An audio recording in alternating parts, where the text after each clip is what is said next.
એ જે પૂર્વગ્રહની ગ્રંથિ છે ને એ જોડતી કડી છે, અને એ કડીની અંદર જો આપણે સભાન ન થઈએ તો ગૂંચવાડો કાયમના માટે રહેવાનો. બરાબર? એટલે તમને જે સમજાવવામાં આવ્યું છે એને પાછું હું રિપીટ કરું છું કે જેથી તમને બરાબર જો સમજાય અને પ્રેક્ટિકલમાં જો તમે ત્યાં સભાન થાવ તો વર્તમાન શુદ્ધ વર્તમાન શું છે ને એની તમને ખબર પડે. બરાબર?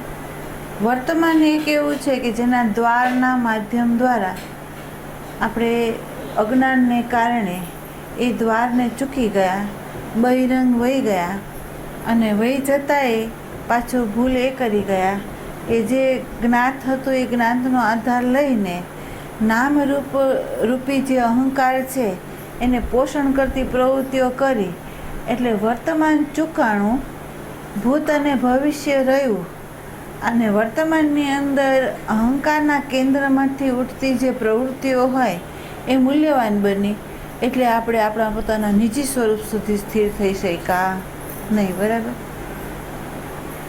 એટલે તમને સમજાવવામાં જે આવ્યું છે એ છે કે વર્તમાન એટલે ભાન, વર્તમાન એટલે સત, વર્તમાન એટલે બોધ સ્વરૂપ, વર્તમાન એટલે ચૈતન્ય સ્વરૂપ, વર્તમાન એટલે પ્રેમ સ્વરૂપ, વર્તમાન એટલે શાંતિ સ્વરૂપ. આ જે સ્વરૂપ છે એ સ્વરૂપને પ્રાપ્ત કરવા માટે અહીંયા બતાવવામાં આવ્યું છે કે મન જે સાધન છે એ સાધનના માધ્યમ દ્વારા આપણે આને શોધી શકીએ નહીં, અને જે સાધન છે એ સાધનના માધ્યમ દ્વારા પરિધિની અંદર આપણે ઘૂમતા રહ્યા છે, અને ચૂકી ગયા છે શું? તો કે પરિધિએ વર્તમાનનો દ્વાર ચૂકાવી દીધો છે, અને ભૂતનો આધાર લઈ ભવિષ્ય તરફ ગતિ કરાવી, અને આપણને દરેક પ્રવૃત્તિની અંદર આપણા અહંકારને પોષ્યો છે, જેમાં અહંકારને આપણે લય કરવાનો છે એને બદલે પોસાઈ ગયો છે. બરાબર? એટલે એક જે સ્વરૂપ છે આપણું પોતાનું જે નિજી એ ક્યાંય ગયું છે, અપ્રાપ્ત છે એવું પણ નથી, એ તો પ્રાપ્ત જ છે. બરાબર? જે પ્રાપ્ત હોય એની પ્રાપ્તિ ના કરે. બરાબર? બીજું એ છે કે પ્રકૃતિ જે છે એ પ્રકૃતિની અંદર તમને એ કહેવામાં આવ્યું કે પ્રકૃતિની અંદર 3 ગુણોની અંદર એ વહી રહ્યું છે, જેમાં ક્રિયા છે એ પ્રકૃતિનો ગુણ જે છે રજોગુણી, એની અંદર આ ક્રિયાઓ થઈ ગઈ છે. તમો ગુણ છે એ એનું સ્થૂળ સ્વરૂપ છે. તમો ગુણ છે એ પ્રકૃતિનું સ્થૂળ સ્વરૂપ છે. બરાબર? અને જે ચેતનવંતુ લાગે છે એ જેની સત્તાથી ચેતનવંતુ થયું છે એ પ્રકૃતિનો સત્વગુણ છે. એ પ્રકૃતિનો સત્વગુણ છે, જે આની અંદર અંતઃકરણ રૂપી સત્વગુણ જે પાત્ર છે એની અંદર ચૈતન્ય દેવનું વિશેષ સ્વરૂપ ઝીલાઈ રહ્યું છે, અને એના માધ્યમ દ્વારા જે ક્રિયાઓ થાય છે એ ક્રિયાઓ સ્થૂળ સ્વરૂપની અંદર આપણને ફળ આપી રહી છે. એવી જ રીતે આ જગતની અંદર જે ચેતનવંતી વસ્તુઓ લાગે છે એની અંદર સત્વગુણ એવો છે કે જેના આધારમાં ચૈતન્ય ઝીલાઈ રહ્યો છે, અને વનસ્પતિથી માંડીને પશુ પક્ષી સુધી ક્રિયાઓ થઈ રહી છે, અને એ ક્રિયાઓની અંદર વર્તમાનનું અસ્તિત્વ છે, જેની અંદર અહંકારનું કોઈ કેન્દ્ર નથી, ભૂત અને ભવિષ્ય નથી, એટલે એ લોકોનો વિકાસ થઈ રહ્યો છે. અને માનવ દેહ કે એવો છે કે જેની અંદર મન, બુદ્ધિ, ચિત્ત, અહંકાર આપ્યા, એના માધ્યમ દ્વારા આપણે વર્તમાન ચૂકી ગયા, અને થયું શું? તો કે સંસ્કાર સાથે તાદાત્મ્ય થઈને કર્તાપણાના ભાવની અંદર આપણે રાગ, દ્વેષ, કામ, ક્રોધ, લોભ, મોહ એ આપણી અંદર વિશેષ રૂપે પ્રગટ થયા, જેને આપણે પ્રકૃતિની વિકૃતિ કહીએ છીએ. બરાબર? સભાન ક્યાં થવાનું છે? ન તો આ દેહ વિકૃત છે, ન સાધન વિકૃત છે, ન ચૈતન્ય દેવ વિકૃત છે, ન તો હું વિકૃત છે, ન તો આ વિકૃત છે. તો જે વિકૃતિ છે એ એટલી જ છે કે જે આપણને ઢાંચો મળ્યો છે એ સંસ્કારની સાથે તાદાત્મ્ય થઈને વૃત્તિ જ્યારે વિશેષ રૂપે બહિરંગ જાય છે ત્યારે જે વસ્તુ જેવી છે એવી એ જોવા નથી દેતું. એને કારણે થાય છે શું?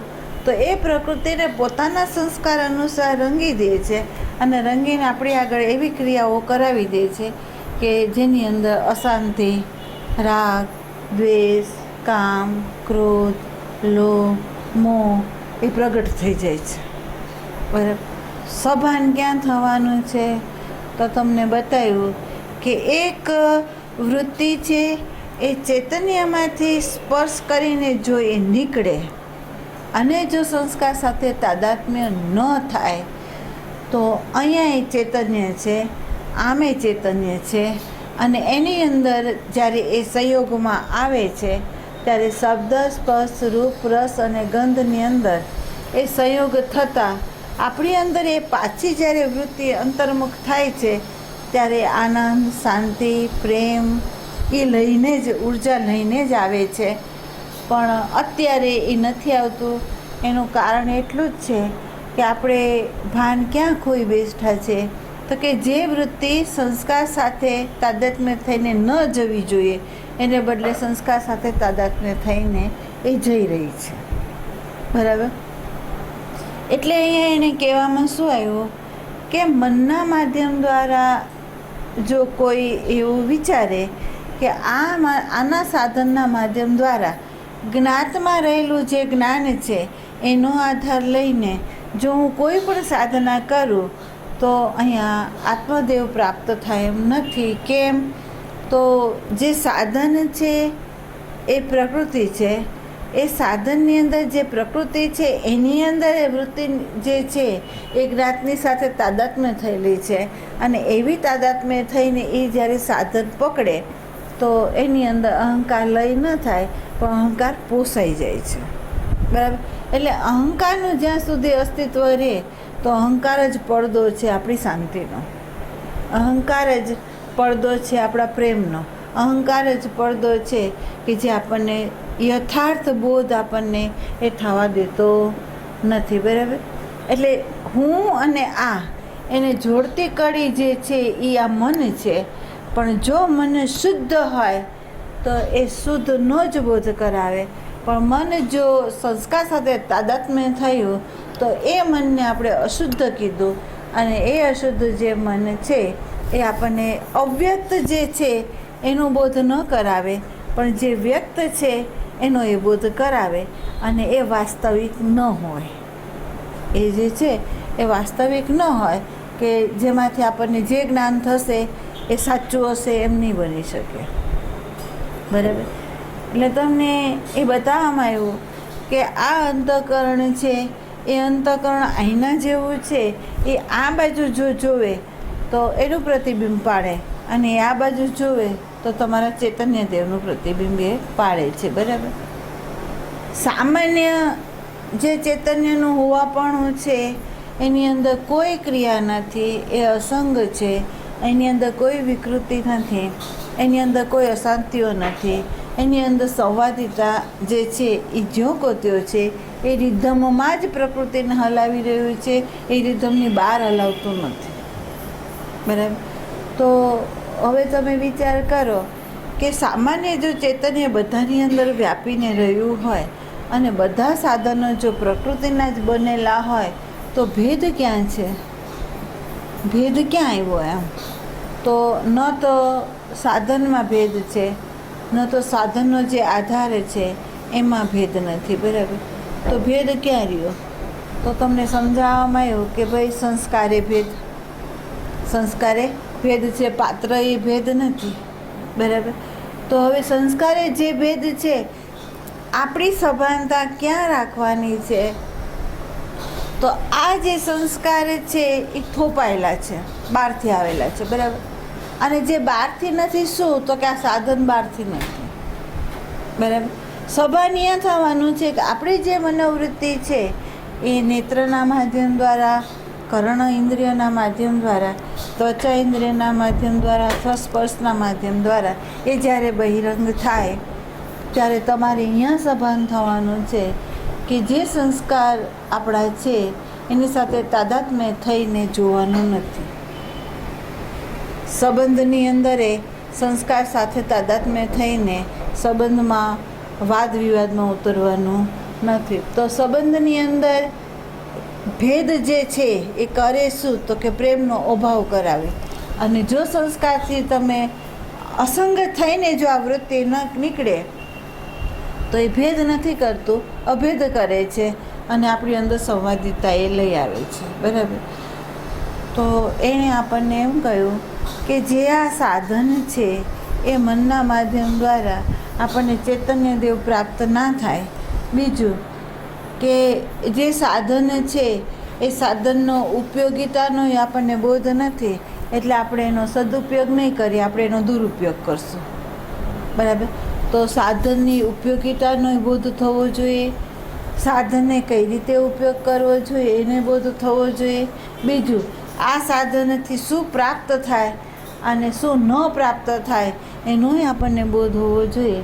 અને એ બોધ નથી તો તમને તે બતાવ્યું કે અનેક જન્મોથી કોઈ વ્યક્તિ મંત્ર કરીને આવતી હોય તોય ભલે, સેવા કરતી હોય તોય ભલે, દાન પુણ્ય કરતી હોય તોય ભલે, તીર્થયાગ કરતી હોય તો પણ ભલે, પણ જો એને આ સાચા સત્સંગની દૃષ્ટિ જો ન મળી હોય તો એણે લંગર છોડ્યા વગરના હલેસા માર્યા છે. અને એ એમ ઈચ્છે કે મારો કામ, ક્રોધ, લોભ, મોહ, રાગ, દ્વેષ જાય તો એ જશે નહીં. અને આપણને ખબર છે કે જેને સાચી દૃષ્ટિ નથી મળી તો થાય છે શું, તો કે આશ્રમોમાં જઈને, કેસેટો સાંભળીને, શાસ્ત્રનું અધ્યયન કરીને અથવા કોઈ પણ સારા પુસ્તકો વાંચીને એ લોકોની અંદર ઘમસાણ રચાયું છે. અને એ ઘમસાણ એ છે કે મને અધ્યાત્મ જોઈએ છે તો વ્યવહારનો હું બાદ કરું અને આમાં હું ઘૂસું. બરાબર. એટલે આનો હું ત્યાગ કરું. બરાબર. તો એ જે ત્યાગ કરે છે, એ જે લંગર છે એને છોડતો નથી, પણ લંગરને બાંધીને બીજી બધી વસ્તુનો એ ત્યાગ કરે છે. એટલે અહંકાર ઝોંકોતી રહે છે અને આમૂલ પરિવર્તન આપણી અંદર જે આવવું જોઈએ પ્રકૃતિનું એ આવતું નથી.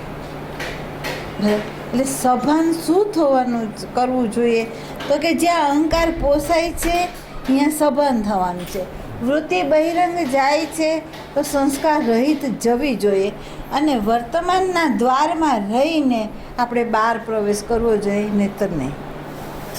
અહીંયા આપણને એની સભાન થાય. અજ્ઞાન શું છે, તો કે જે આધાર લીધો છે એ આધારથી એ ચૈતન્ય દેવ પ્રાપ્ત ન થાય એ આપણને ભાન નથી.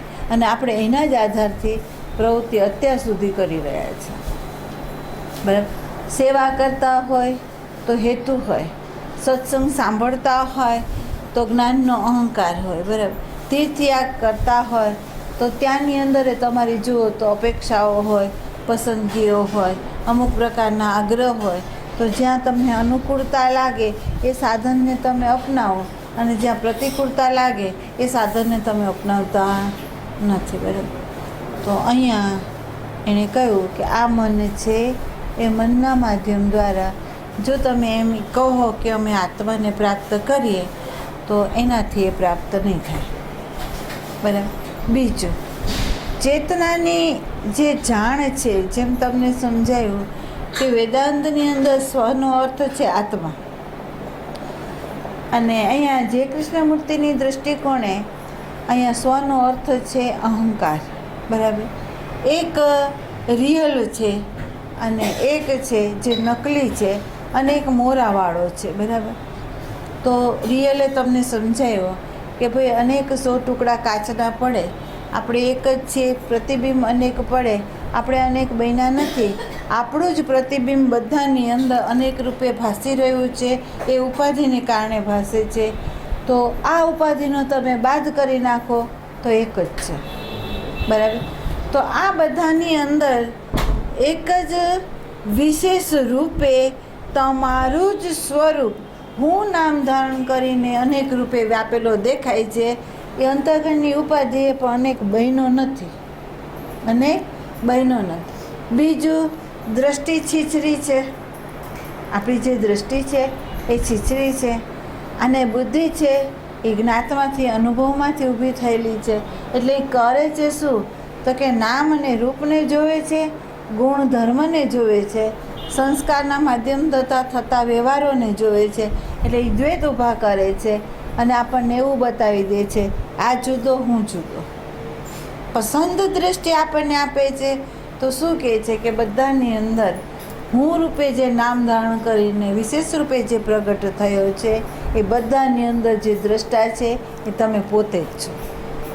બરાબર.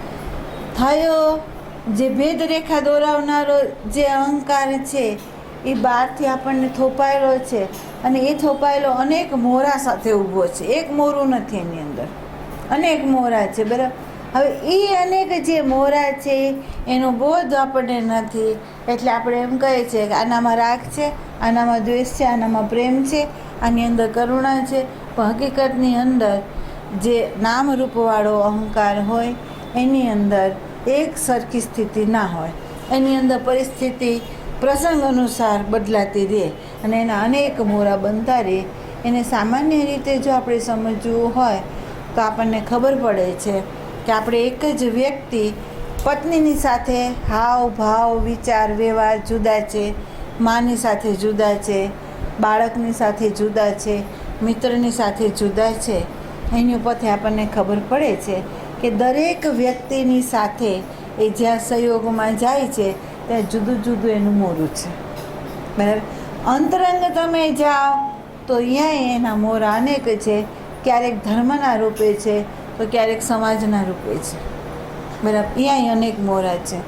તો એ બધા મોરા જે છે એ ઉપરથી થોપાયેલા છે. એવી જો તમારી અંદર સમજ પ્રગટ થાય તો તમે સંગ કોનો છોડશો? એમ તો ન આનો, ન બહારની જે જગત તમને દેખાય છે એનો, પણ તમે સંગ જે છોડશો એ આ અનેક સંસ્કારવાળો જે આ હું છે એનો સંગ છોડવાનો છે, એનો ત્યાગ કરવાનો છે. ન તો ધનનો ત્યાગ કરવાનો છે, ન તો સંબંધનો ત્યાગ કરવાનો છે, ન પ્રવૃત્તિનો ત્યાગ કરવાનો છે. પણ ત્યાગ કરવાનો કોનો છે? તો કે જે આ નામરૂપવાળો અહંકાર છે એનો ત્યાગ કરવાનો છે. ત્યાંથી લંગર છોડવાની છે. બરાબર. તો આપણને અહીંયા સભાન રહેવાને એણે કહ્યું છે કે જો વર્તમાનની ઊંડાઈમાં તમારે જવું હોય તો દ્વાર વર્તમાન છે.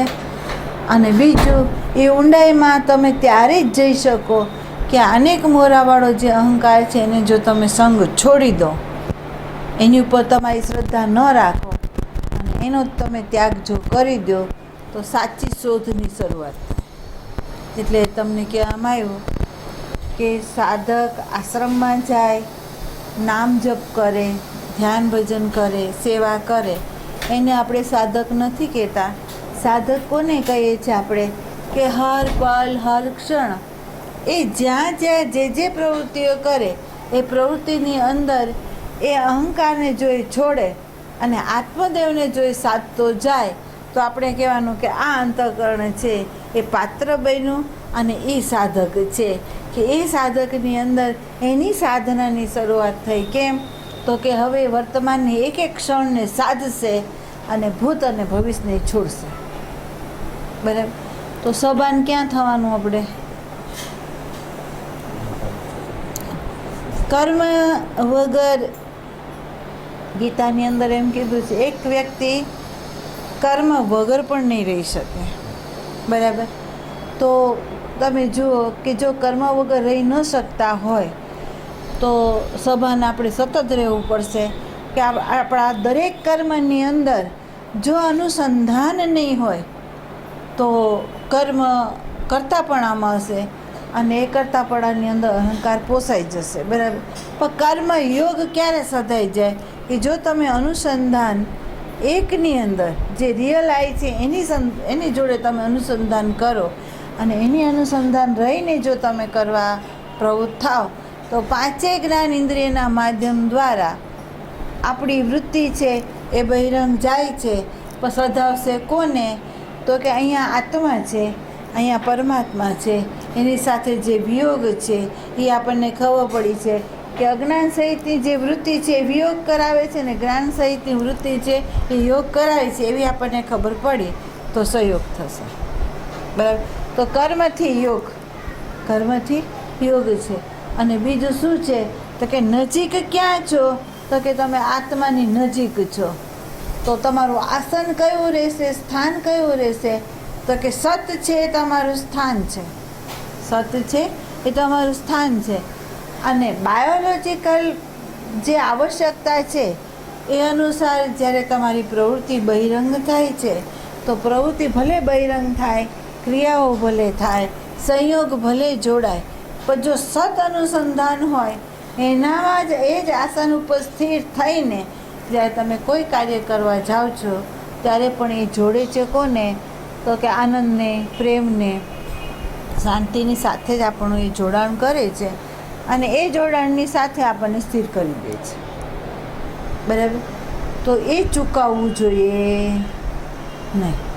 ચૂકી ગયા તો વર્તમાન ચૂકી ગયા, અને વર્તમાન ચૂકી ગયા તો આપણને ખબર પડી કે આપણે પરિધિની અંદર આપણો આ સૂક્ષ્મ દેહ છે એ અનેક પ્રકારના વાસનાના બીજો લઈને 84 લાખ યોનિઓમાં ઘૂમી રહ્યો છે. અબાઉન્ડન થવું છે તો વર્તમાન જ દ્વાર રહેશે, બીજું એકેય દ્વાર નહીં. સાધના છે વર્તમાનમાં સ્થિર થવું. સાધના આપણી કઈ થશે? તો વર્તમાનની અંદર સ્થિર થવું. અને વર્તમાનની અંદર સ્થિર થવા માટે ધારો કે આપણા ઋષિવરોએ જે સાધનો આપ્યા તો એ સાધન આપણને એક સ્થાનમાં સ્થિર થવા પૂરતા જ આપ્યા હતા, અને ત્યાં રહીને આપણે જોવાનું છે એ દૃષ્ટિ આપણે લીધી નથી. અને હકીકતમાં આ સાધનના માધ્યમ દ્વારા જ્યારે બહિરંગ અનેક પ્રકારના વિષયોની અંદર ચિત્તવૃત્તિ જે ભટકતી હતી, વિષયોની અંદર ચોંટી જતી હતી, તો આ સાધને આપણને એ કર્યું કે બધામાંથી આપણને છોડાવી દીધું, એકમાં આપણને સ્થિર કર્યું. બરાબર? હવે સ્થિર કર્યા પછી જો એ સ્થિર થવામાં જ આપણે અખંડ રહીએ અને લંગર છોડવા જો પ્રવૃત્ત ન થઈએ તો જ્યો કો ત્યો છો, તો તમારું આમૂલ પરિવર્તન નથી. બરાબર?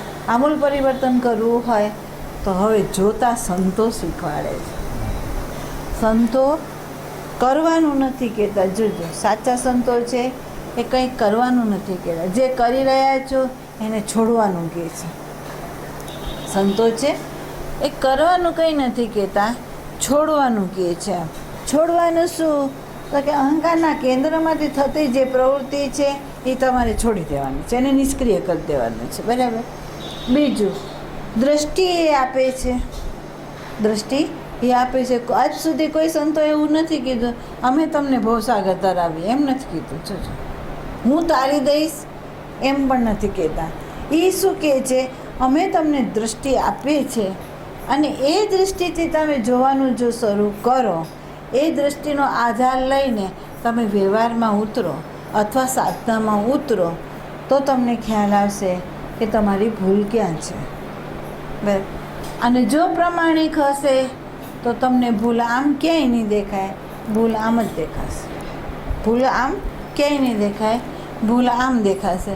અને જો આમ ભૂલ દેખાણી અને જો જેણે સ્વીકારી તો એ સુધારો ત્યાંથી કરશે કે મારું જોવાનું સ્થાન ક્યાં રહીને થાય છે એ જોશે.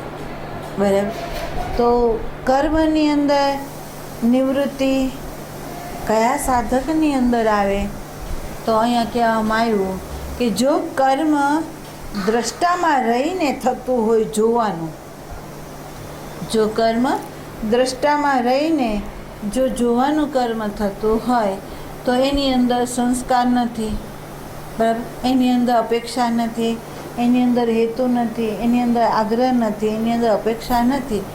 તો એ કર્મ જે થશે એ કરશે શું? તો કે સામે દરેક વસ્તુ આવશે ને જશે. સામે દરેક વસ્તુ સામે અનેક પ્રશ્નો ઉઠશે, પ્રસંગો આવશે અને એ પ્રસંગોમાંથી અનેક પ્રકારના પ્રત્યાઘાતો પણ ઉઠશે.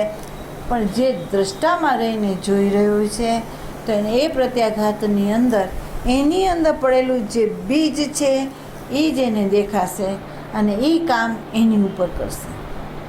એટલે જોજો, સાધકમાં ફરિયાદ આવે તો એની સાધનાનો રસ્તો ખોટો છે, અને જો સાધકની અંદર ફરિયાદ ના આવે અને એની અંદર બોધ પ્રગટ થાય તો સમજી જવાનું કે એનો રસ્તો સાચો છે. જે સાધક હાલે છે એ સાધકની અંદર હજારો વર્ષો સુધી હાલતો હોય અને એનું પરિવર્તન ન થતું હોય તો આપણે સમજી જવાનું કે એનો રસ્તો ખોટો છે. અને જો વ્યક્તિને હાલતો હોય અને હાલતા હાલતા જ એને હળવાશ થવાનું શરૂ થાય, શાંતિ મળવાનું શરૂ થાય વિચારોના ઘમસાણો શાંત થાય તો આપણે સમજી લેવાનું કે રસ્તો સાચો છે. બરાબર. તો જોવાનું શીખવે છે કોણ? તો કે સંત જોતા શીખવાડે છે. એટલે એણે કહ્યું છીછરું જે જોવું છે તમારું. તો અહીંયા બતાવવામાં આવ્યું કે વર્તમાનની અંદર ઊંડાઈથી વિચરવું. ઊંડાઈનો અર્થ થાય કે જ્યાં સુધી વૃત્તિનો એન્ડ ના આવે ત્યાં સુધી જોવાનું રાખો. જ્યાં સુધી, જેમ આપણે કહીએ ને, છોલવાનું ત્યાં સુધી જ રાખો કે સૂક્ષ્મમાં અતિ સૂક્ષ્મ અણી રૂપે એ ન થાય ત્યાં સુધી. અને જો આપણે છોલતા જ જઈએ અને સૂક્ષ્મમાં અતિ સૂક્ષ્મ બનાવતા જઈએ તો એ પોતે અણી જે છે એ છેલ્લે બટકી જાય છે. એમ કે આ વૃત્તિ છે એ વર્તમાનના ઊંડાણમાં જો એ વિચરતી જાય, ઊંડાણમાં ઉતરતી જાય અને ઊંડાણમાં ઉતરતા જે કંઈ વસ્તુ વચ્ચે આવે એને એ જોતી જાય અને ક્યાંય એ સ્થિર ન થાય અને ગતિમાન જો એ કરે તો એ એવા સ્થાન ઉપર ઊભી રહેશે કે જેમાં એનું અસ્તિત્વ છે એ જ એને અવરોધક પરિબળ છે એવું એને જો બોધ થઈ જશે તો એ બટકી જશે. એ વૃત્તિ લાચાર થઈ જશે, એ વૃત્તિ શરણાગત થઈ જશે. અને જ્યાં સુધી એ શરણાગત નહીં થાય ત્યાં સુધી આપણું પોતાનું જે રિયલ અસ્તિત્વ છે એ આની અંદર પ્રગટશે નહીં. બરાબર. તો આપણે 4-5 દિવસથી આપણે આના વિષય ઉપર સમજી રહ્યા છે કે એક બાજુ પ્રકૃતિ છે, એક બાજુ ચૈતન્ય દેવ છે. એ બેયની અંદર કોઈ વિકૃતિ નથી, એ શુદ્ધ જ છે. શુદ્ધમાંથી શુદ્ધ જ ઉત્પન્ન થયું છે. વિકૃતિ લાગે છે, પછી એને લીધે લાગે છે તો કે જ્યાં સુધી સંસ્કારની સાથે તાદાત્મ્ય છે ત્યાં સુધી એ લાગે છે, પણ જેવો સંસ્કારનો સંગ એ છોડી દે છે તો એ શુદ્ધ જ છે. બરાબર. એટલે શુદ્ધ કરવા માટે મનના માધ્યમ દ્વારા જે પ્રવૃત્તિ થાય ને એ પણ ખોટી છે, એ પણ અજ્ઞાન છે. શુદ્ધ ત્યારે જ થશે કે જ્યારે તમે દ્રષ્ટામાં સ્થિર થશો અને જોવાનું શરૂ કરશો અને જે દેખાય એને તમે જો છોડતા જશો અને એને તમે તમારી એનર્જી નહીં આપો તો આ અંતઃકરણ શુદ્ધ થશે. બરાબર. એટલે તમને ખ્યાલ આવે તો એમ કહેવામાં આવે છે કે સંતોએ આપી ચિનગારી, સંતોએ આપી એક ચિનગારી, અને એ જ્ઞાનની જે ચિનગારી છે એને જીવંત રાખવાનું કામ કરે સાધક, અને એ ચિનગારીના માધ્યમ દ્વારા એ જોવાનું શરૂ કરે તો અર્થ નીકળે છે કે ચિનગારી શું છે? એમ તો કે દ્રષ્ટામાંથી જે જોવાનું શરૂ થાય એ ચિનગારી છે. અને એ ચિનગારી કરે શું?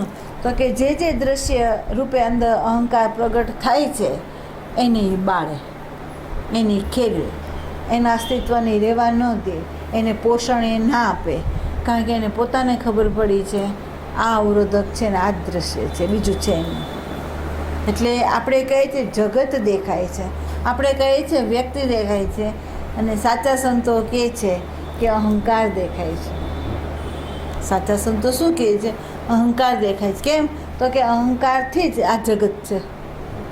જો અહંકાર ન હોય તો જગત નથી. બરાબર.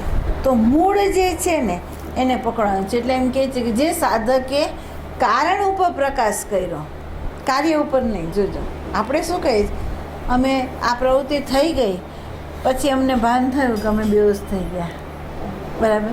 અને બેહોશ થઈ ગયા એટલે એ ખબર પડી એટલે અમને દુઃખ થયું. બરાબર. સંતો કહે છે બેહોશ થઈ ગયા એનું ભાન થયું એ જાગૃતિ. બેહોશ થઈ ગયા એનું ભાન થયું એ જાગૃતિ.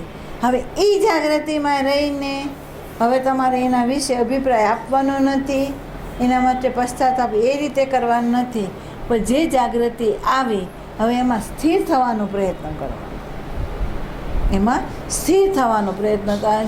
હવે બેહોશી ન આવે એની સભાનતા રાખવાની છે, પણ જે વહી ગઈ એનું વર્ણન કરવા માટે પાછી આ બેહોશીમાં નથી આવવાનું. એટલે કે છે ચાલે છે એ ઠોકર વાગી, ખબર પડી તો આગળ સભાન થયો. એમ અહીંયા કહે છે તમને ખબર પડી કે આ બેહોશી આવી ગઈ તો ભાન થયું, હોશ આવી, હવે બેહોશી ના આવે એની સભાનતા રાખો. જે ક્ષણ છે એ ચૂકાણી એનો વિચાર ના કરો, પણ આ ક્ષણ છે એમાં જાગૃતિ રહે એનું ભાન રાખો, એમાં સજાગ રહો. ચૂકાઈ ગઈ એનું વર્ણન કરવાની જરૂર નથી, એના માટે વિચારવાની જરૂર નથી, પણ આ ક્ષણ ન ચૂકાઈ જાય એનું ધ્યાન રાખવાનું છે. બરાબર? તો જો એવી રીતે જો સાધક છે એ વર્તમાનના આધારની અંદર જ્યારે જો ગતિ કરે તો એને આ બોધ થાય કે પોતાની અંદર રહેલી જે ચેતના છે એ કયા કયા રૂપે છે, કેવી કેવી રીતે કાર્યરત થાય છે એનું એને ભાન થાય. નહીં તો એને ભાન થાય નહીં. બરાબર?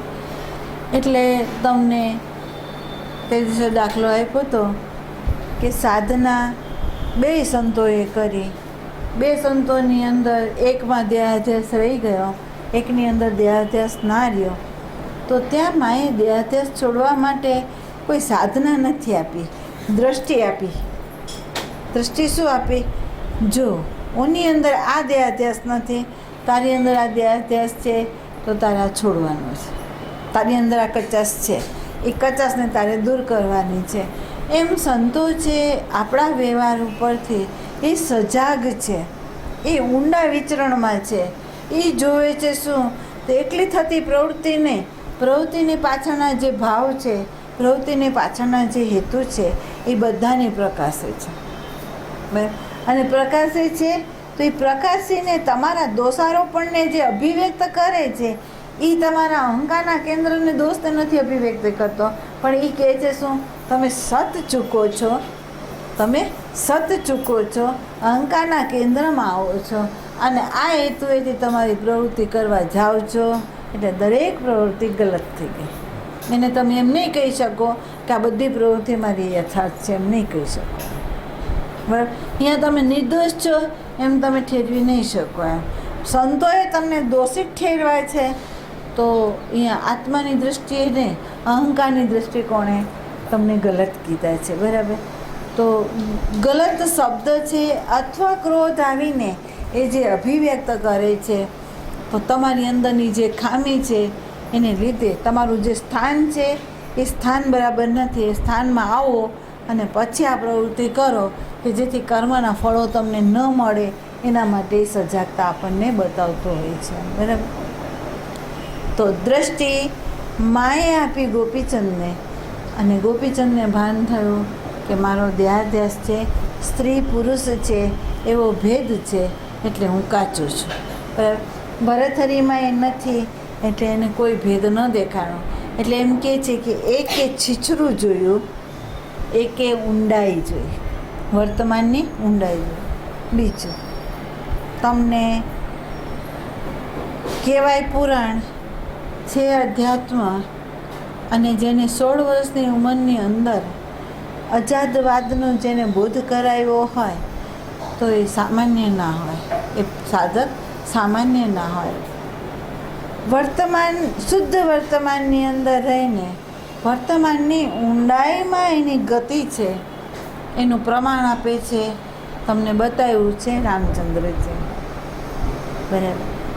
તો રામચંદ્રજીએ છીછરું જો જોયું હોત તો સીતા હતા, એનાથી થોડાક ઊંડાઈએ ગયા તો એને ખબર પડી પાર્વતી છે, અને એનાથી ઊંડાઈએ ગયા તો એને કહ્યું કે હું કોઈ પણ શબ્દને જો ઉચ્ચારવા જાઉં, હું કોઈ પણ શબ્દને, ધારો કે ઊંડાઈની દૃષ્ટિકોણે પણ ઉચ્ચારવા જાઉં, છીછરું પણ જો ઉચ્ચારવા જાઓ તો પણ મને દોષ લાગે છે. જો આની પરથી બોધ લેવાનો છે કે જો તમે નામ રૂપે પણ જો કોઈની અભિવ્યક્તિ કરવા જાઓ તો પણ દોષ, કોઈના ગુણ દૃષ્ટિકોણે પણ તમે અભિવ્યક્ત કરવા જાઓ તો પણ દોષ, કોઈની અવસ્થાને અનુલક્ષીને તમે બોલવા જાઓ તો પણ દોષ.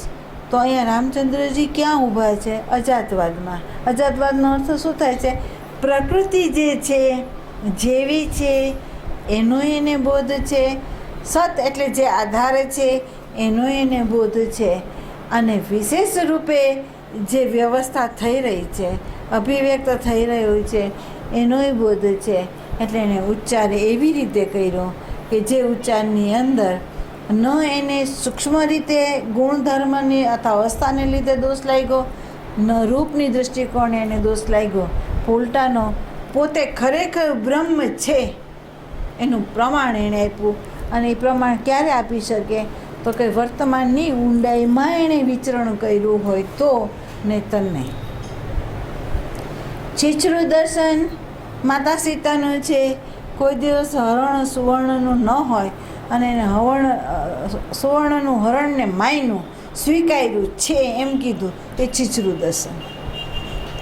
સીતા રૂપમાં પાર્વતી છે એ ન સ્વીકાર્યું, એ ઊંડાઈનું દર્શન છે. અને પાર્વતી છે એનાથી ઊંડાઈનું દર્શન. અને પાર્વતીને પાર જે છે, જે આધાર છે, એની તરફ નજર નાખીને અભિવ્યક્તિ કરી તો એ વર્તમાનની ઊંડાઈની પાર કરીને, પ્રકૃતિની પાર કરીને સત જે આધાર છે અહીંયા ઊભા રહીને રામચંદ્રજી બોલ્યા છે. બરાબર. તો વર્તમાનની ઊંડાઈમાં જે વિચરવું, તો આ એનું પ્રમાણ છે કે વર્તમાનની ઊંડાઈમાં વિચરેલા છે. એ કેવી રીતે સાબિત થાય? તો આપણે એમ કહીએ કે રામચંદ્રજી ઊંડાઈમાં વિચરેલા છે, આ એની સાબિત. બરાબર. તો એવી રીતે જ્યાં સુધી આપણી અંદર ઊંડાઈ ના આવે ત્યાં સુધી આપણી અભિવ્યક્તિ જે છે, આપણું જોવું છે, આપણું જે સાંભળવું છે એ છીછરું છે. અને મન બુદ્ધિના માધ્યમ દ્વારા એ શ્રવણ કરેલું હોય, જોવાયેલું હોય, તો એની અંદર જે થતો વ્યવહાર હોય એને આપણે શુદ્ધ વ્યવહાર નહીં કહી શકીએ. બરાબર. એટલે અહીંયા એણે એવું કહ્યું કે આ જે સાધન છે એ સાધનના આધારથી તમે જે શોધી રહ્યા છો એ તમને નહીં મળે. બરાબર. અને એ સાધનને છોડીને જો સાચી શોધ કરશો અને વર્તમાનની ઊંડાઈમાં તમે જો વિચરશો અને જે મળશે એ સત્ય હશે. બરાબર. તો હવે મને કહો કે વર્તમાન છે એ વર્તમાન તો ચૂકી ગયા. બરાબર. વર્તમાનમાં લાવવા માટે, પ્રાકૃતિક જીવનની અંદર આવવા માટે સંતોએ આપણને કીધું. અને પ્રાકૃતિક જીવનમાં આવી અને પછી જોવાની દૃષ્ટિ એણે આપી આપણને. અને એ દૃષ્ટિ એવા જ આપી શકે કે જે મુક્ત થયા હોય અને એણે આ જોયું હોય, એણે જાણ્યું હોય, એણે સમજ્યા હોય, તો એ વ્યક્તિ આપણને બતાવી શકે કે અહીંયા તમે જે અટકા છો અહીંથી થોડાક આગળ જાઓ અને એ સાધનને છોડી દો. તો સાધન છોડવાનું છે, કેન્દ્ર છોડવાનું છે. અને આપણે છોડી રહ્યા છે શું? બહારની વસ્તુઓ. બારે ક્યાંય ફેરફાર નથી કરવો, બારે ક્યાંય ફેરફાર નથી કરવો. એમ વશિષ્ઠ મહારાજે રામને બતાવ્યું. અંતરંગ ઉદાસીન થઈ, અંતરંગ ઉદાસીન થઈ હે રામ, પતિ તરીકે જે કર્તવ્ય આવે બજાવવાનું, રાજા તરીકે આવે બજાવવાનું, પિતા તરીકે આવે બજાવવાનું, અને એ બજાવતા બજાવતા અંતરંગ ઉદાસીન રહી સ્વસ્વરૂપમાં સ્થિત થવાનું છે કે જેથી તને આ જન્મ મરણનો જે ચક્રાવો છે એમાંથી તને મુક્તિ મળે, નહીંતર નહીં. બરાબર. અહીંયા આપણને એમ કહે છે શુદ્ધ વર્તમાનને પ્રગટ કરવું હોય તો સત જે છે, દ્રષ્ટા જે છે, સાક્ષી જે છે, અહીંયા રહીને આપણે જોવાનું છે, વહેવાનું છે. અને જે અવરોધક પરિબળ છે એને જાણ્યા પછી એને છોડવાનું છે. એટલે છોડવાનું બહારથી નથી, છોડવાનું અંદરથી છે. અને એનો બોધ આપણને આ સંતો કરાવી રહ્યા છે. બરાબર. તો હવે મને કહો કે આપણી ભૂલો ક્યાં છે?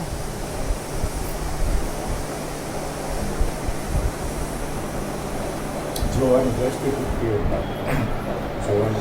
તમે કીધું ને દ્રષ્ટાને માનો કે પરિબળ આપણું તો ઊંચું ખરેખર આપણને એટલે આપણે સંસ્કારની પટ્ટીમાં. એટલે એક વસ્તુ સમજો, અભ્યાસ છે. તમને કહ્યું છે કે નીચે ઉતરી જવું બહુ સહેલું છે, નીચે ઉતરી જવું બહુ સહેલું છે, આમ ચડવું બહુ અઘરું છે. પણ જ્યાં સુધી અથાગ પ્રેમ ન હોય તમારી અંદર તો તમે આમ ચડી નહીં શકો એમ. એટલે પ્રેમ ખૂટે છે આપણો. બરાબર. બીજું એક છે કે જો પ્રેમ હોય તો આત્માનું મૂલ્ય હોય, અહંકારનું ના હોય. પ્રેમ હોય તો આત્માનું મૂલ્ય હોય, અહંકારનું ન હોય. બરાબર. અને આપણે દરેક શબ્દ, સ્પર્શ, રૂપ, રસ, ગંધની સાથે સંયોગમાં તો આવીએ છીએ, પણ આપણું કેન્દ્ર હંમેશા અહંકારનું રાખીને જ ચાલીએ છીએ. આપણે મૂલ્ય અહંકારને જ આપીએ છીએ અને એને મૂલ્ય આપીને આપણે એના સંયોગમાં આપણે જઈએ છીએ અને મળે છે શું? તો તાપ. બરાબર. અને પ્રેમ હશે તો એ અહંકારને મૂલ્ય નહીં આપે. પ્રેમ હશે તો અહંકાર. અને ગુરુ પકડે ક્યાંથી સાધકને? તો કે એને એમ લાગે ને કે આનો અહંકાર આ રીતે છે, આનો અહંકાર આ રીતે છે, આનો અહંકાર આ રીતે છે, તો અહીંયાથી એ ઘા મારે, અહીંયાથી એને ઘા મારે. અને જો એ ઘા મારે અને સાધકને જો એ ચોટ અહંકાર ઉપર લાગે અને જો એને આત્મા પ્રત્યે પ્રીતિ હોય અથવા ગુરુ પ્રત્યે પ્રીતિ હોય તો એ ઘાને લાગવા દે, એ ઘાને લાગવા દે, એ ઘાથી એના અહંકારને તોડવા દે, પણ છતાં સંયોગ ન છોડે. પણ જે વ્યક્તિને અહંકારનું મૂલ્ય હોય તો એના ગુરુનો એક શબ્દ પણ એને જે ચોટ આપે છે તો એ સંયોગને છોડી દે અને જ્યાં અહંકાર પોસાતો હોય અહીંયા એના સંયોગમાં એ વયો જાય. બરાબર. તો ગુરુઓ છે, સંતો છે, એને ખબર પડે છે કે કયો સાધક છે એ અધ્યાત્મનો અધિકારી છે, કયો સાધક એમ. તો એને આની ઉપરથી ખબર પડે છે કે આ સાધક છે એ અધ્યાત્મનો અધિકારી છે, આ સાધક છે એ અધ્યાત્મનો અધિકારી નથી, એ અહંકારનો અધિકારી છે, એને અહંકાર જ મળશે, એને પ્રકૃતિનું ઐશ્વર્ય મળશે કારણ કે એનો અધિકારી છે, આનો નથી. બરાબર. એટલે એમ કહેવામાં આવે છે કે પ્રભાવસિંહ જેને પકડી લે છે, સત અવ્યક્ત વ્યક્ત ગુરુઓ જે બાળકોને પકડી લે છે એ બાળકોને ક્યારેય આરામથી સૂવા નથી દેતા, એને શાંતિની છાયામાં એને મોજ માણવા નથી દેતા.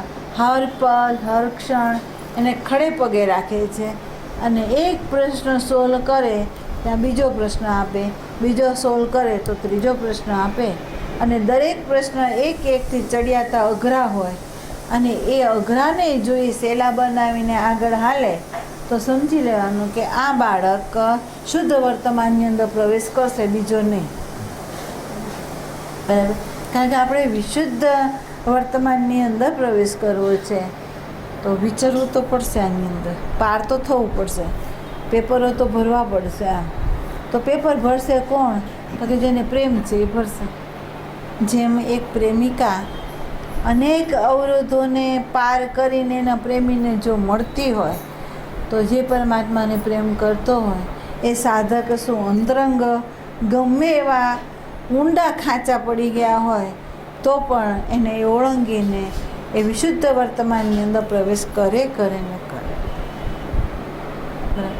અભાવ છે આપણા પ્રેમનો.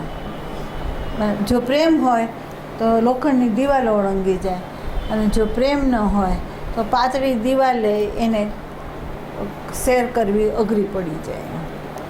તો પ્રેમ ખૂટે છે. બરાબર. અને જો પ્રેમ હોય તો એક એક ક્ષણ એને વિયોગ દેખાય અને એ વિયોગમાં એનો તલપાપડ હોય તો એ જીરવી ન શકે, એ મરવા તત્પર થાય. જે વ્યક્તિ ખરેખર એને વિયોગની વેદનાઓ હોય તો એ મરવા તત્પર થાય, પણ ન હોય તો એમાં તત્પર થતો નથી. એટલે ચીચરું જે છે એ દર્શનને અહીંયા ના પાડી છે અને આપણને એમ કીધું છે કે વર્તમાનની ઊંડાઈની અંદર ઉતરવું એમ. અને જ્યાં સુધી ઉતરવું ક્યાં સુધી? જ્યાં સુધી શુદ્ધ વર્તમાન આપણી અંદર પ્રગટ ન થાય ત્યાં સુધી ઉતરવું. અને અવરોધક પરિબળ શું બનશે તો આપણને ખબર પડે છે. પહેલું તો અહીંથી ઊભું રહેવું પડશે આપણને, વર્તમાનમાં શરીરથી. આ શરીરની અંદર આપણને ખબર પડે છે કે શબ્દ, સ્પર્શ, રૂપ, રસ અને ગંધની અંદર આપણી એટલી બધી આસક્તિ છે કે એ સંયોગમાં જો આવે તો આપણે મર્યાદાઓ તોડીએ છીએ. એ સંયોગમાં આવે તો આપણે દૈહિક મર્યાદાઓ તોડી નાખીએ છીએ અને વિચારના માધ્યમ દ્વારા, જરૂરિયાત ન હોય પણ વિચારના માધ્યમ દ્વારા આપણે ભોગમાં વયા જાય છે. પણ જો પ્રેમ હોય તો આની આવશ્યકતા હોય એ અનુસાર જ એ ગતિ કરે અને રિયલ નિયમની અંદર એ આવી જાય. એ રિધમ એની ત્યાંથી શરૂઆત થાય, સ્થૂળ દેહથી. બરાબર. પછી તમે જુઓ તો વિચારવાની શ્રેણી એની ફરી જાય. જે વિચાર સામાજિક હોય, જે વિચાર વાંચેલા ગ્રંથોમાંથી ઊભા થતા હોય, તો જે વર્તમાનના દ્વારમાં આવ્યો, દ્રષ્ટાના કેન્દ્રમાં આવ્યો, તો એની વિચારવાની શ્રેણી આખી ફરી ગઈ. એ જે કંઈ વિચારશે એ સતને અનુલક્ષીને જ વિચારશે, અસતને નહીં. એ સમષ્ટિના જે લો છે એને લક્ષ્યમાં રાખીને અભિવ્યક્ત કરશે, એ લોને છોડીને નહીં. બરાબર. તો અહીંયા એનો નિયમ આવશે, અંતરંગે એનો વિચારમાં નિયમ આવશે. પછી સંબંધની અંદર જ્યાં જ્યાં જોડાય, શબ્દ, સ્પર્શ, રૂપ, રસ, ગંધની અંદર જ્યાં જોડાય, તો અહીંયા એનું જો દ્રષ્ટાનું કેન્દ્ર હશે તો એની અંદર ભાવની સંવેદનાઓ જે અનુભવાતી હોય એની અંદર એની વિકૃતિઓ નહીં આવે. એ સંવેદનાને જુદી રીતે એ અભિવ્યક્ત નહીં કરી શકે, યથાર્થ રીતે એને બોધ થશે. બોધ થઈને બોડી જે બોધ આપે છે, અંતરંગ જે બોધ મળે છે, એના અનુસાર એ સતને લક્ષ્યમાં રાખીને એ અભિવ્યક્ત કરશે અને વિયોગની અંદર એ યોગ સાધી લેશે. બરાબર. તો એની ધારાઓ છે એ વિશેષ પ્રેમથી વેતી થઈ જશે. તો ભાવની વિકૃતિઓને એ છોડી દેશે. બરાબર. પણ ક્યારે બને? તમે વર્તમાનના દ્વારમાં આવો, સંધ્યા આપેલી દૃષ્ટિ જે છે એ ચિનગારીના પ્રકાશથી તમે જુઓ, અને જુઓ ત્યારે ઊંડા ઉતરો, અને ઊંડા ઉતરીને જ્યાં સુધી શુદ્ધ વર્તમાન ના આવે ત્યાં સુધી અંદર શુદ્ધ રાખો, અટકો નહીં. તો જ તમે ત્યાં સુધી જઈ શકો નહીં. તમે શાસ્ત્ર છે એ બીજું કંઈ નથી. પ્રેક્ટિકલમાં તમે ઉતરો અને તમારા અનુભવમાંથી જે અભિવ્યક્ત થાય એ શાસ્ત્ર છે. બરાબર. આપણા આધારમાં બધું છે અને આપણે બહારના આધારમાં સાધન પકડીને ચાલવાનું શરૂ કર્યું છે. આ અજ્ઞાનતા છે આપણી. અહીંયા આપણે સભાન થવું છે. બરાબર. હવે પ્રશ્ન આમાં હોય કે આપણે 5-6 દિવસથી આ વિષય લીધો છે, એમાં કંઈ પ્રશ્ન હોય તો કહો.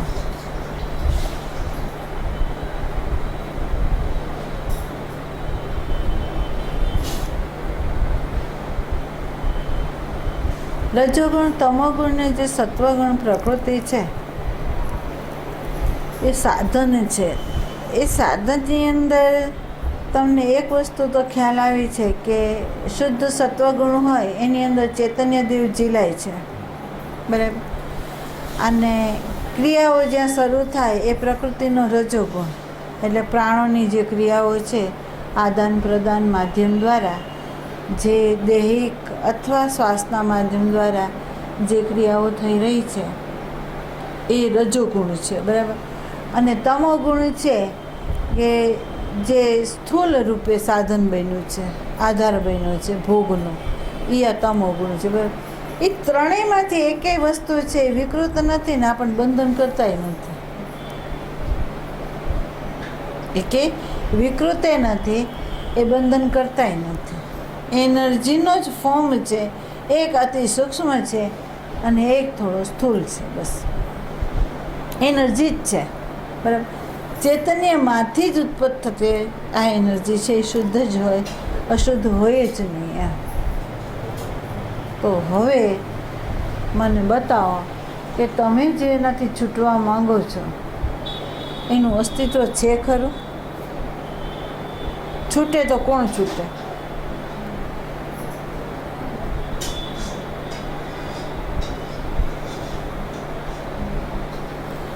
સૂર્યને લક્ષ્યમાં રાખીને તમે એમ બોલી શકશો કે વાદળાથી સૂર્ય છૂટ્યો?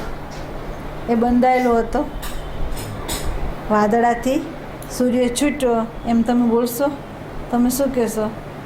વાદળથી ખાલી ઢંકાયેલો હતો, સૂર્યને વાદળાએ બાંધ્યો નથી. બરાબર. એમ જ્યારે તમને સ્પષ્ટ દર્શન તમારા પોતાના અસ્તિત્વનું થશે અને વૃત્તિને સ્પષ્ટ રીતે તમે જોઈ શકશો, ત્યારે તમે કહેશો કે હું બંધાયેલો જ નથી, મુક્ત છું. બરાબર.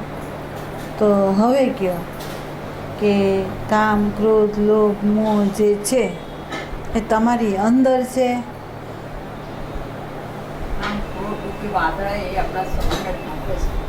હા, અને છે શેને લીધે? અહંકાર, અજ્ઞાનને લીધે. અહંકાર ને સત્ય માનીને એની સાથે તાદાત્મ્ય થઈને આપણે હાયલા ને તો જ તાદાત્મ્યથી. જોજો, તોડવાનું શું છે? તાદાત્મ્ય તોડવાનું છે. જેમ તમને કીધું, અગ્નિ લોખંડની અંદર અણુ અંદર વ્યાપેલો દેખાય છે, પણ લોખંડ અગ્નિ બન્યું નથી અને અગ્નિ છે લોખંડ નથી બન્યું. બરાબર. એમ ચૈતન્ય દેવ આપણા આ શરીરની અંદર અણુની અંદર વ્યાપીને આ દેહને ક્રિયાન્વિત કરે છે, પણ જે દેહના ધર્મ છે એ ચૈતન્ય દેવમાં નથી, અને ચૈતન્ય જે છે જે સ્વરૂપે એ આ દેહમાં નથી. એટલે પરમાત્માએ કીધું કે પ્રકૃતિની અંદર હું અણુની અંદર વ્યાપેલો છે, પણ પ્રકૃતિ મારામાં નથી. પરમાત્માએ શું કીધું? પ્રકૃતિની અંદર અણુની અંદર હું વ્યાપેલો છું, પણ આ પ્રકૃતિ મારી અંદર નથી. એટલે પ્રકૃતિ કઈ રીતે મારી અંદર નથી? તો કે નામ, રૂપે, ગુણ, ધર્મે મારી અંદર નથી. હવે જે મારી અંદર ન હોય, જે મારી અંદર ન હોય, તો એને દૂર કરવાનો પ્રયત્ન જે થઈ રહ્યો છે એ અજ્ઞાનતા નથી?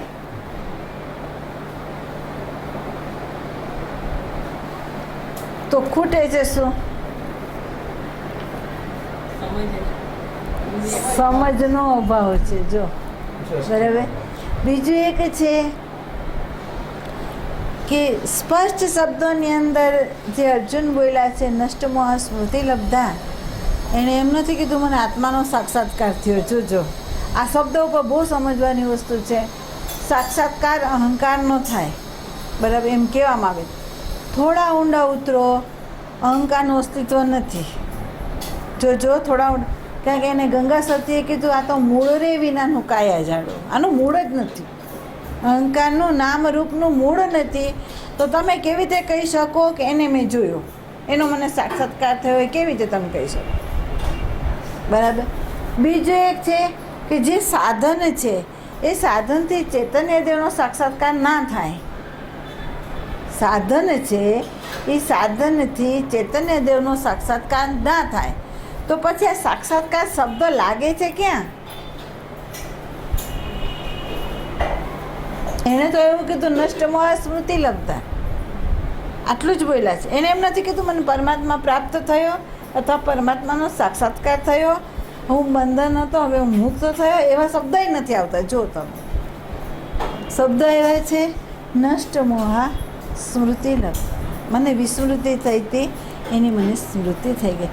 બસ, જેને બોધ થયો, જેને પોતાના અંતઃકરણની અંદર પોતાના જ નિજી સ્વરૂપનો પ્રકાશ થઈ ગયો આભાસિક રીતે, અને એવો જે વ્યક્તિ છે એ એમ કહે છે કે મને વિસ્મૃતિ હતી.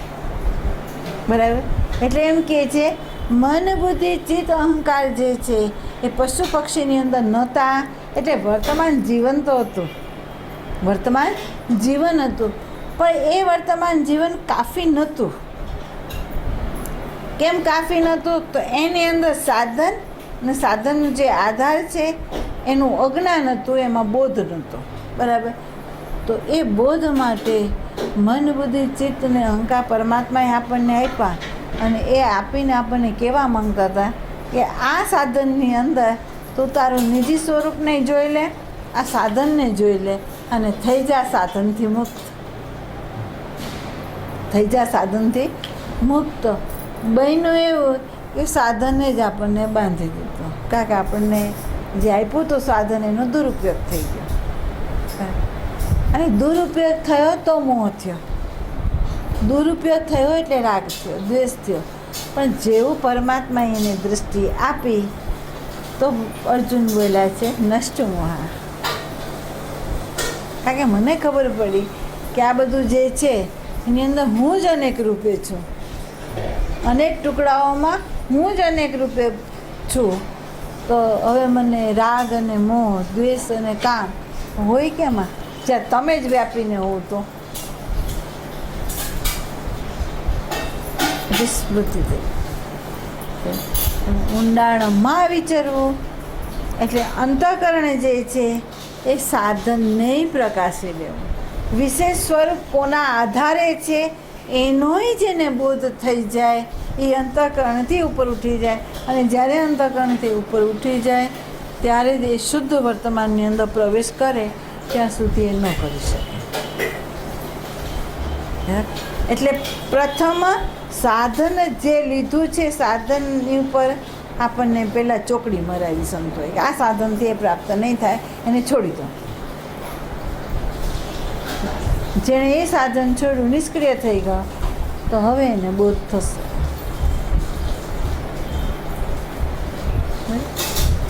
એટલે આપણે સભાની જ રહેવાનું છે કે આ બે છે, બે ઉપર પ્રકાશ રાખવાનો છે. જોડતી જે કડી છે એ કડીમાં સભાન થવાનું છે કે એનું કેન્દ્ર અહંકાર ન હોવું જોઈએ, દ્રષ્ટા રહેવું જોઈએ. કારણ કે વિશેષ રૂપે વૃત્તિ જ્યાં સુધી ન હોય ત્યાં સુધી કોઈ ક્રિયાઓ બાયોલોજિકલ પરિબળે પણ જરૂરી છે, એટલે એ ઉપયોગમાં તો લેવી પડશે. સ્મૃતિનો આધારે લેવો પડશે, પણ વ્યવહાર પૂરતો, વ્યવહાર પતી ગયો એટલે અંતરંગ જવા માટે સ્મૃતિને છોડી દેવી પડશે. જેવા તમે અંતરંગ ગયા તો શાસ્ત્રની સ્મૃતિ, શ્રવણની સ્મૃતિને છોડી દો, ખાલી થઈને જા અને જો. બરાબર, એ થયું ઊંડાઈમાં વિચરવું. એ થયું સીમાઓ તોડીને મૂળ સ્ત્રોતમાં પ્રવેશ કરો, સદગુરુના સ્થાનમાં પ્રવેશ કરવો. ક્યારે? તો કે આ મનોબુદ્ધિની જે સીમાઓ છે એને તમે તોડી દો તો જ પ્રવેશ થઈ શકે, નહીં તમે. અહીંયા આપણે જવું છે અને એણે આપણને આ દૃષ્ટિ આપી છે. એટલે આપણે હવે સાધના થશે તો આ જે સાધન છે એને છોડીને કરવું પડશે.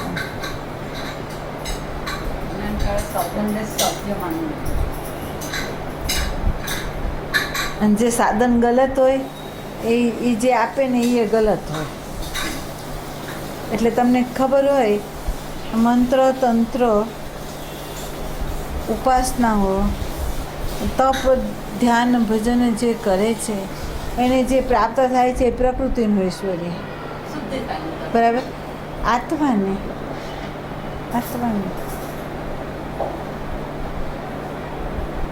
એટલે આપણે કહ્યું ભરથરીએ છોડ્યું, એનો વેરાગ હતો અહંકારની સાથે. અને એણે એમ કહ્યું કે આપ આપશો શું? માતા પાર્વતીને શું કીધું? તમે આપશો શું મને? બરાબર, જે આપવા માંગશો એ તો આત્મા સિવાયનું હશે, અને જે તમે મારી પાસે જે છે એ તમે આપી નહીં શકો. એટલે જેમ આવ્યા છો એમ સીધા આવો. એ થયો બોધ, એ થયો બોધ, જેની અંદર નિરંકુશ તૃપ્તિ છે, અતૃપ્તિ જ નથી. માંગે શું? એને ઘોંઘાટમાં શાંતિ છે. બરાબર, બધું હોવા છતાં અહંકારમાં વૈરાગ્ય છે, ઉદાસીન છે અંદર. તો શુદ્ધ બ્રહ્મા એનું અસ્તિત્વ છે.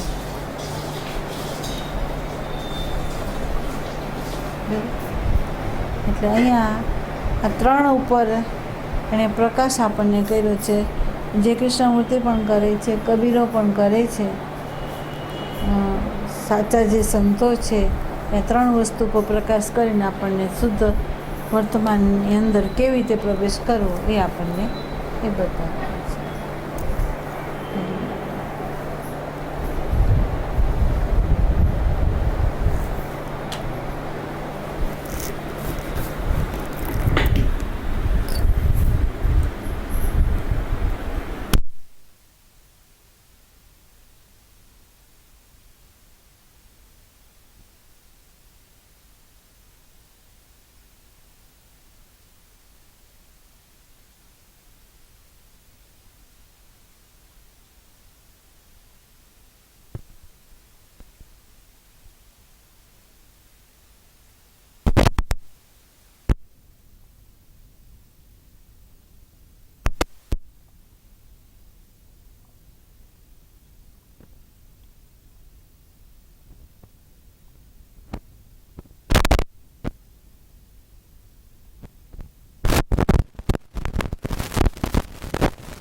લોકોની માન્યતા છે, મારી નહીં.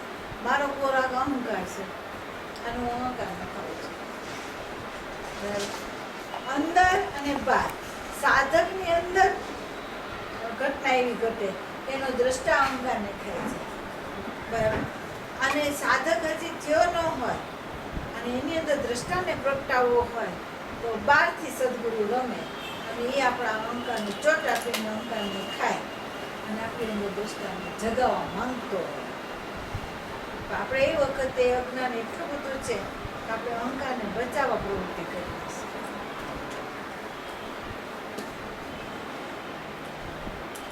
જો આ પ્રવૃત્તિ આપણે ન કરીએ, એમાં ઊંડાઈમાં આપણે જોઈએ ઘટના કેમ ઘટી, મારામાં શું એવું ઊભું થયું હતું કે આ થયું, તો આપણને ખબર પડી જાય કે આપણે અંદર અહંકારનું કેન્દ્ર હતું,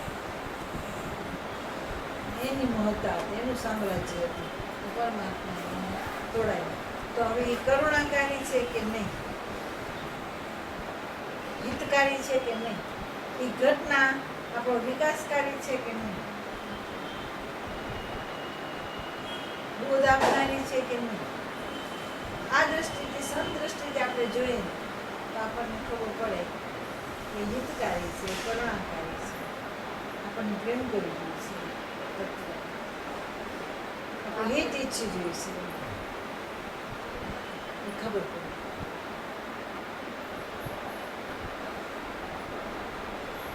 એટલે સૂક્ષ્મમાં સૂક્ષ્મ દ્રષ્ટિ સંતો આપીને સાધકને સાધના સાચા રસ્તે કરાવે. અને એની સાધના શું હોય તો કે વ્યવહારમાં ઉતરતા ઉતરતા ઉતરતા જે બીજ પ્રગટ થાય એને એ બતાવતો જાય. અને જો પ્રેમ હોય પરમાત્મા પ્રત્યે તો સાધક ખેરવતો જાય, પોષે નહીં, એને સ્વીકારે વસ્તુ સાચું છે. આ સંત કૃપા.